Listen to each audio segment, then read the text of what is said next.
Let's see how we can get this rigged up. If it'll stay.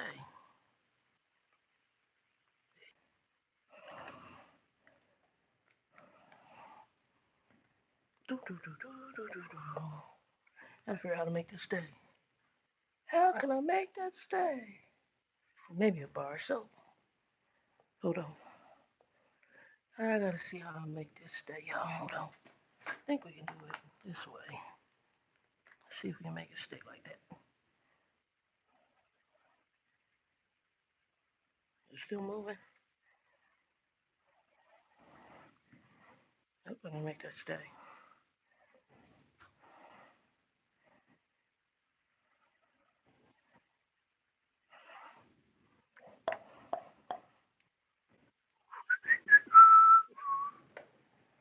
Well, let's see if we can make it stay like that. Okay, y'all, it might be moving a little bit. I'm trying to keep it to where it don't move. Hold on. I got an idea. I got a better idea.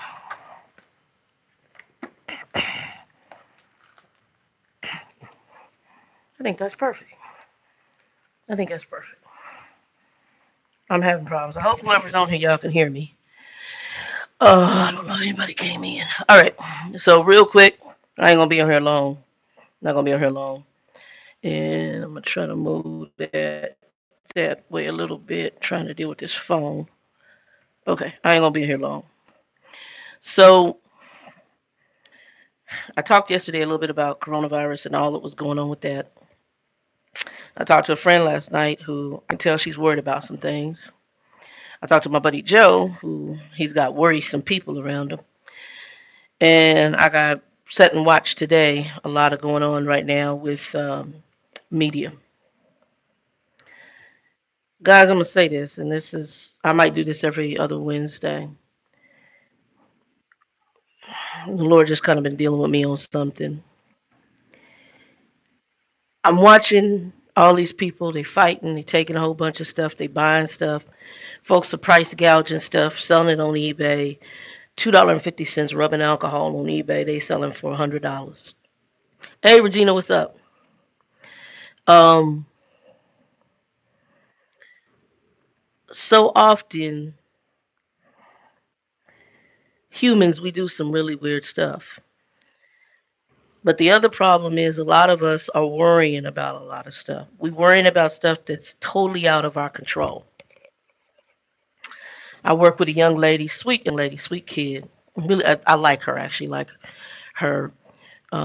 And she was so stressed out when this whole thing happened with the virus, and you could tell that she, while people were messing with her and they were joking with her, you could tell that for her it was very serious. She's a mother. She has a baby. Um, some people are joking about it. They're taking light of it. This is not a situation you should take light of. I talked to Grumpy Smurf today. I said, look, no, and it's just common human compassion because my father is special. I said, look, I know you sit up there with just some cigarettes in your refrigerator and some water, but you need to go and you need to go get some staples. You have no food in your house. If this thing gets bad to where they quarantine areas, he's in an adult care for, he's in a, what do you call it? Hey, Brown Sugar, what's up, mama? He's in an adult or 55 plus community. So he's in that range where these are people that are higher risk for dying from the virus.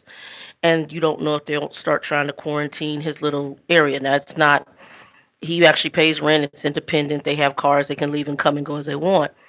But you don't know to what degree, hey, Carolyn, what's up? You don't know to what degree this quarantine is going to happen if it happens in his area. And I told him when I was there before because my father is so weird that my father can cook. He can cook just like I can cook. We grew up. His mother was a cook. He can cook. He knows how to cook.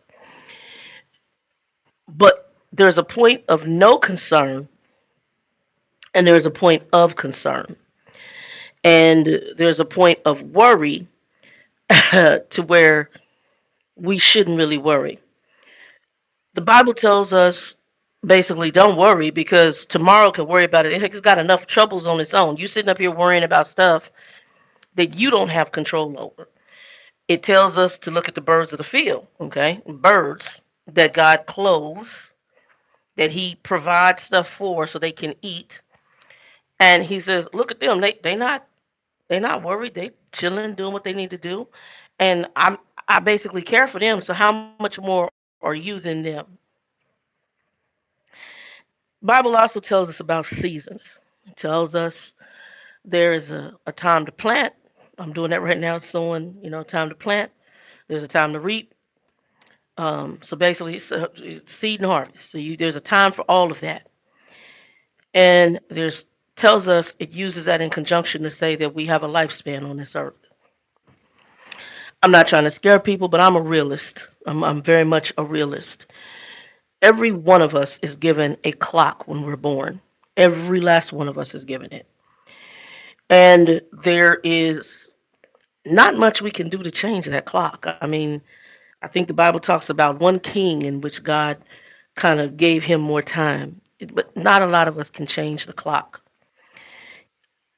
Our birth, our death, our being is in the hands of God, based on my Christian views. We don't have no control over that. So to sit here in fear and in panic and in worry, even if you have children, there's a point in life where we have to trust God in our situation, in our circumstances, and even the bad choices we made, in the good choices we make, in the craziness in our life. We've got to trust that He is who He says He is, and He is our Father, and He has our best interest at hand, even when sometimes the things we go through don't look that way. The other night, I was talking to somebody about Jonah, and it was ironic because another friend of mine, in a roundabout way, we're having a conversation, and it kind of goes that way that we're going to do. That's faith. Thank you, Brown Sugar. That is faith. Um, we're gonna do what Daddy God has appointed us to do in this life. And even unto death, we're going to hit that casket call or the rapture, whichever one comes first. We're going to hit that at the appointed time. We don't have a choice on how we go. I have prayers that I don't go a really bad death, but I don't have a say in it. It's on him. And all I can do is trust him that however when my time comes, when I cross the divide, that he gives me the strength to do it. The portion of death, this physical death that we go through, is not the end. And I'm talking about this because we have people right now who are really fearful in this current crisis. But this is not the only crisis we will have in life.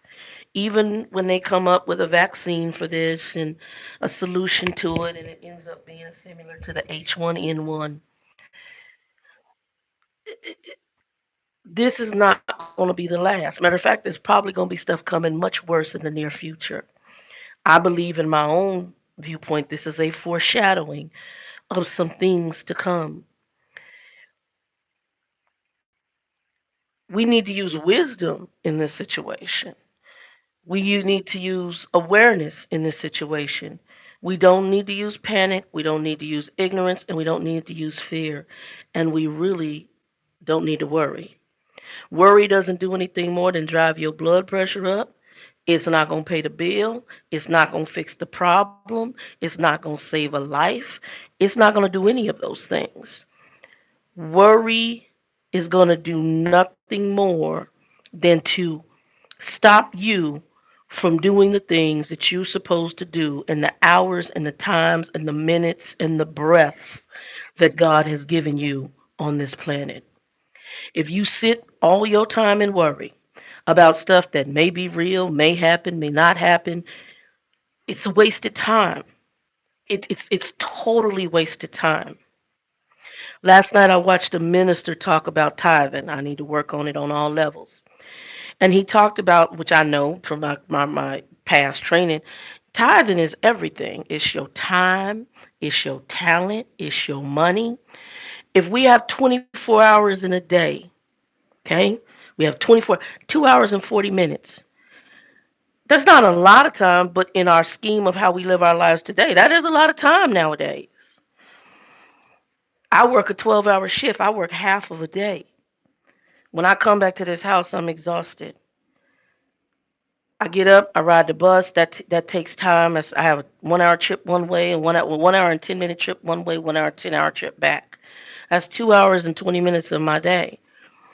But during that time on that trip, I can be studying, meditating on the word, listening to the word, spending that meditation time with the Lord, and making that part of my 2 hours and 40 minutes, grabbing it wherever I can. But if I sit during that time and I'm worried about this, that, and the other thing, and I'm guilty, I can't sit and say I haven't worried. It's part of our human nature. But if we're cognizant of it, then we need to say, why am I worrying? And worry is really a trick of the enemy because it keeps your focus off of who and what you're supposed to be doing. With this pandemic now, which it has been declared a pandemic, walk in wisdom. Don't walk in fear. Don't walk in worry. I sat here today and I said, Lord, you listen to all this stuff going on and you seeing that you don't know. You're here today, you're going tomorrow. People freaking out and thinking that you can stop the clock. You can use wisdom. You can do things that are preventative. But if it's your time, it's your time. Ecclesiastes tells us there's a season under heaven for everything, a time to be born, a time to die. The Bible talks about worry and that we're not supposed to worry because tomorrow's got enough troubles of its own. We sitting here worrying about it ain't it's not gonna change it. We really need to stand and to walk in some good faith and some good wisdom. The medical community right now in this crisis is giving us things that we can do to try to be preventative, to try to keep it out of our house home and protect our families. We can take that step, but it's not a guarantee. Today, my mind went back when I heard about this and I was thinking about it, and I was working for Charles Schwab at the time of 911. And actually, that's right about the time I was ministering really heavy at a church. And one of my Bible study people, she was an engineer for Motorola. And we were close at the time. I've lost contact with her. And Leslie calls me, Shannon, wake up, wake up, wake up. I'm asleep because I worked an afternoon evening shift. I didn't know about the 9/11. And she said, the planes are going into the building. I said, the planes are going, what the heck are you talking about? We've gotten so comfortable in this country with the pluses and the conveniences that we have that we have forgotten about God in a lot of ways. We've become self sufficient in our own minds. We've become successful in our own minds. We can floss and do all these other things and thinks we did that on our own. Interesting, isn't it? But then life happens. Life happens. And then we have to look for a source of comfort because in ourselves, how do we deal with catastrophe? How do we deal with it? How do we deal with devastation? How do we deal with it? For those who are left behind and the survivors of these types of situations, how do we handle that? How do we handle it? And all of a sudden, you see people attempt. I'm not going to say all. Some got it.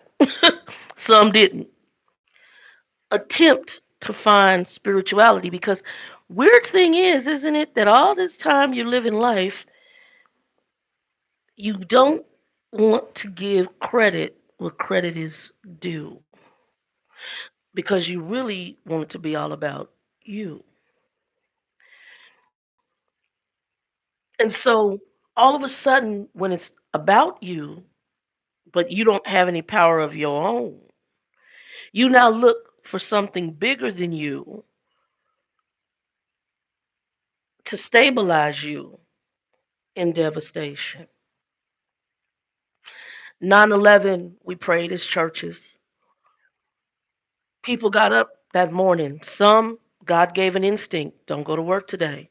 Or something happened along. We heard numerous stories where people, I don't know, I tried to catch and I was running late and I'm not usually late and this happened and that happened. And I just happened to not be able to make it into that building at that time. There were people in my Bible study. The church I went to had a lot of executives and people like that, and they were in the some were in the financial banking industry. Some were like me, working in the brokerage firm, stock market. Motorola, which is a global company, at the time, several of them had colleagues that died in there. Chucker Bill's sister-in-law, Linda had worked for AIG as an executive, and Linda had several colleagues and friends that she knew who died in 9/11. The impact of what happened in 9/11 emotionally, spiritually, was devastating beyond what took place in New York. This is going to most likely be the same people. Get your spiritual house in order. That's all I can say. And when I say spiritual, let's talk on that. Yesterday, I did a live, and one of the ladies was a follower, love her dearly. She said, pray for her. And I did read the comments. I will be praying for your nephew. And those of you who asked for prayer, I will be praying for you. Um, Pray for my nephew, this, that, and the other thing. Now, Monet's into some other different stuff. I love you, Monet, but this is facts. She knows it's facts. And she says, I'm agnostic, but I know Shannon is spiritual. Well, I'm not spiritual. I am Christian. So I want to clarify that for you. Yes, my Christianity has a spiritual foundation on something called the Holy Spirit. But this word we're using loosely now, spiritual, can go into all different avenues. So I'm very clear. I am Christian 100% in my faith walk, in my belief system, and in my spiritual view on I am Christian. Christian, Christian, Christian. If you say spiritual, Buddhism could be spiritual. Heck, Satanism can be spiritual because we're dealing with spirits. I'm Christian. So I always like to clarify that. And the faith walk I have will always be biblical based. It will always be based on the Holy Spirit of God. It will always be based on God the Father and Jesus Christ, His Son. That's where I'm at. So I'm always saying, my Christian, I'm a woman of faith. And that faith is a Christian based faith. Make sure you're spiritual Christian, hopefully Christian. I'm praying. Christian. You can believe what you want to believe. We get to the other side of the divide, we all gonna find out who's right, who's wrong. I just hope you choose right. I just hope you choose right. Make sure your spiritual house is in order. And be praying for your extended family. Not everybody in our family is gonna go. Not everybody in our friend line is gonna go. Everybody has to choose. Everybody has their appointed time, and not everybody is called to be saved. It's sad, but it's really about who you are as a person and the choices that you choose to make, whether you choose to accept or not.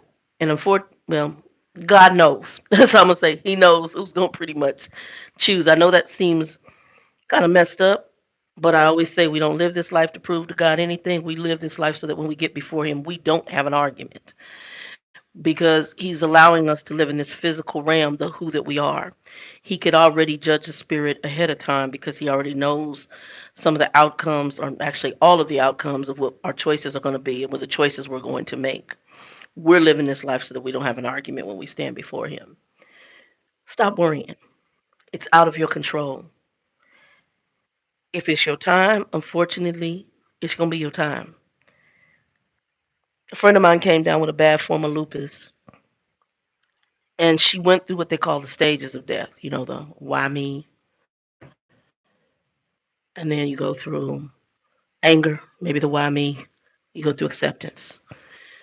Now, her time was extended. I've lost contact with her, but her time was extended longer than what they thought. They originally gave her 6 months. I think she lived a couple of years from the last time I heard from her. There's a point of acceptance. And in acceptance, you also need to make sure, which is what she did, that her spiritual house was in order. We have to be, and yes, Brown, I agree. We have to be in order. So with this thing going on right now, what I would recommend is that you better make sure your faith walk is in order. I'm a person who believes in the God of the Bible. That's what I'm always going to share with you. I don't believe there's anything else. Anything else I believe is demonic, just the way I believe. I believe either the Bible says you're either of your father God or you of your father the devil. It's, it's one of the two. There's no in between. There's no riding the fences. It's one or the other. And when you cross the divide, you got one or two places you can go. You're gonna go to hell, you're gonna heaven. I'm not trying to scare people with this, but obviously this is giving folks time. Okay? It's giving you time to what's the word I want to use? It's giving you time. So this if you end up with it and it ends up to where you get sick, make sure your house is in order. That's all I'm gonna say. And don't be sitting up here worrying people. Live life. Live this life and do whatever God has shown you to do. Don't stop living because of this virus. Joe and I tonight we're gonna go and go do some seafood at one of the crab boil places. Don't stop living. Don't. It's gonna be bad. I got up this morning and I watched the news and I didn't the American news I can't do. I went to the BBC. I couldn't even watch our president because I can only watch him for 30 minutes talk.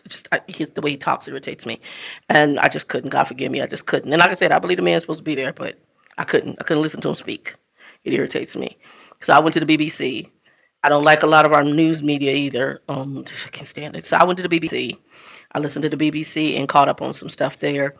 Um, I went to Centers for Disease Control, caught up some stuff there. Arizona, our governor just did some things in order to put some preventative things in place, especially for senior facilities, so that our centers don't get hit. For the seniors who are in senior care facilities, they don't get hit like they got hit in DC. So it's it's not gonna be good, and we gotta pray that similar to when Ebola came here to the U.S., we gotta pray that they find some sort of vaccine that can resolve this issue, similar to what they did with the H1N1. But what's going on in other countries, it's a pandemic and it's bad and it's here. It's global. And all y'all can do is live life as best you can and pray and just pray that God please cover my family. But don't be mad at God if He takes somebody home from it. It was their appointed time. None of us can miss the appointments. We didn't miss our appointed birth, and we will not miss our appointed death. What we do in between those two bridges is very critical. So live life, prayerfully, if you're God's child, do the things that God has for you to do during those appointed times. Anyway, y'all, I didn't want this video to be long. Brown Sugar, what's up, baby? I hope you're good. Let's see here who all's in here. Carolyn, this too shall pass. I know that's right. Peace be with you. What's up? I know Regina was in here earlier. Um, but y'all be blessed. And I just want to get on here because when I watched today, and Joe went out to go get supplies today for his family. He cares for a 96-year-old mom, and he has a Down syndrome brother that he takes care of. And Joe's 63. He also has a great nephew he adopted who's left in the household, and he also has a senior sister who's now living with him temporarily until she gets a new place. So he's getting all the supplies. Couldn't find toilet paper today. He couldn't find rubbing alcohol today. He was able to give me some paper towels, so he's gonna get those to me later tonight. I need paper towel. And just God is good because I had went to get my glasses done, and we went to Costco and I had bought bulk, so it's just me here, and the bulk that I have up there will last me back. Will easily last me probably 2, 3 months. So I got bulk toilet paper. Um, I always keep soap. Only thing I need is rubbing alcohol, but like I said, it get worse. It get real bad. I got bleach under this sink, and I even got Walmart bleach tablets. While you're bullet, and honey, you can make you a nice little bleach concoction to wash your hands if you need to. Bleach ain't the best thing, but that, or you can go get you some liquor and make yourself some disinfectant. And I also I'm not worried about the soap. We'll take care of what it needs, and the rest of it's in Daddy's hands. And so I'm trusting Daddy. I called Grumpy Smurf, and normally I let him go and do his foolery, but I did call him today, and I said, look, this thing is bad. And last time I was in Lubbock, you have no food in your house, other than if you go to fast food or do foolery. You need to go and get you some staples, some rice, some beans, some tortillas, some cornbread. Get stuff that is stuff you can make in case they shut you down, because they can quarantine you into that facility. And where your food coming from? Where you going? You gonna go to? What if they start shutting down? I said, you don't know how bad this thing can get.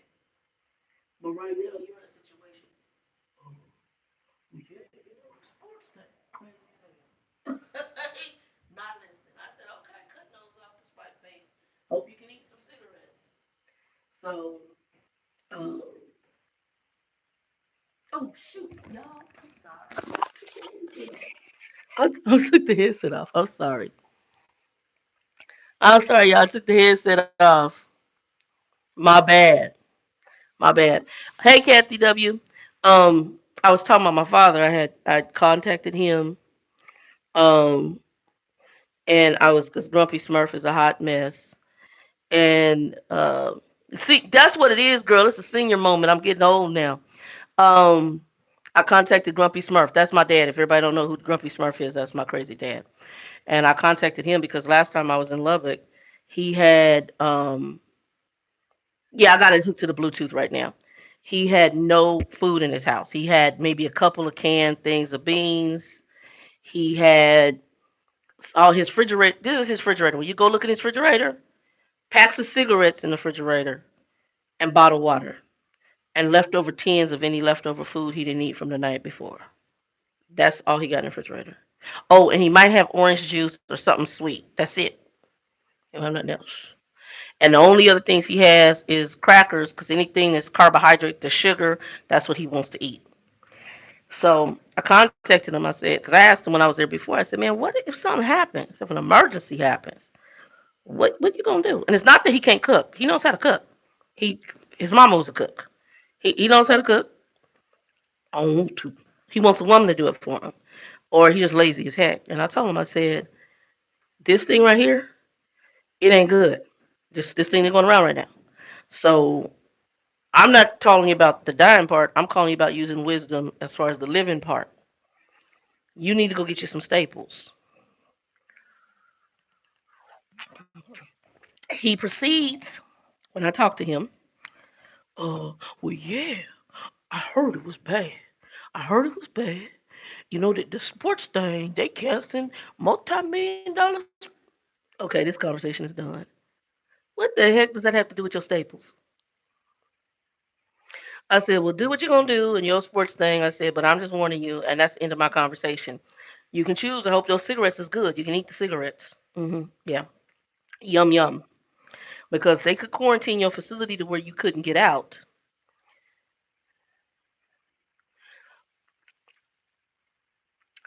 DL, I'm not sure. Did you send it to truckerdoll at gmail.com? And is it under your name? Is it under DL Lieberman? I'll look, but I don't recall anything. Okay, I'll look again. It should be truckerdoll, just like the name on here, at gmail.com. I'll look.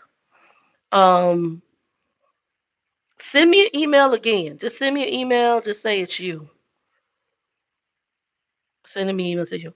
But my father, it's you can't. What's it saying? You can lead a horse to water, but you can't make it drink. There it is. And so I tried to do. I'm trying to be as caring as I can without being irritated.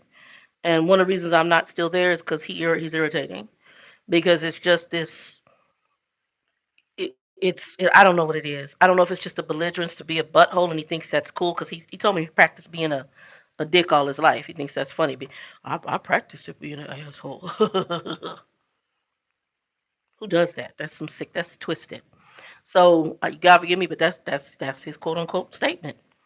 And so I believe that that's an entrenched thought process, and unfortunately, it's hurting him. You cutting your nose off to spite your face. Oh, they talk about touching your face too. So I've watched videos today.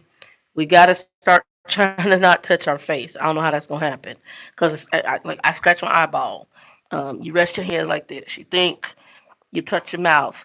I do this all the time. And even they tell you whatever you do, try not to touch your face. And if you are touching your face, use tissue. Um, yeah, because that is right. The hand touching the knob, somebody touched. That's how you're gonna get it. Um, like I said, where I'm at right now, I'm just gonna live life as best I can, do the best I can to not get stressed out behind it. Because in the end, there's not a lot we're gonna be able to do. It's gonna, it's gonna be what it's gonna be. You can follow the wise advice, and that's it. Anyway, y'all, I might be doing what I'm gonna do these on Wednesdays, probably every other Wednesday, at least for now, unless some schedule changes happen. Um, what I think I'm gonna do is come with Word Wednesday. I'll try to put the scriptures below. I know scriptures off the top of my head. I may not know. I know that the season one is in Ecclesiastes. I think the worry one is in the Gospels. Probably Matthew or Mark, one of those. I'll look it up and then I'll put those below. Again, thanks for those who are contributing to the support of the channel, and prayers for you and your family. For those of you who asked me to pray for you, I think it was Disney Princess and Monet's nephew. I will definitely be praying for y'all. I'll put you guys on, put them on our prayer list. We actually have to run an independent prayer group. Regina's part of, and she sends the devotionals. My sister sends prayers. If you guys want that information, you can hit me up on Facebook. We have a Revelation Life group on Facebook that you're welcome to join. All you have to do is just send that you want to join it, um, or reach out to me through Trucker Doll through the Facebook app, and I can link you on there. So, but prayers, and we just gotta pray for folks in this time, and prayers that folks had a spiritual. When I say spiritual, I don't mean I'm a spiritual person. I'm a Christian person. That they know the Lord, because there gonna be some people going home on this one. Hey, they already are. Y'all be blessed. Two and two. For those of you wondering what my two and two means, that means peace and peace. Shalom, which is mean whole body peace. Peace, y'all.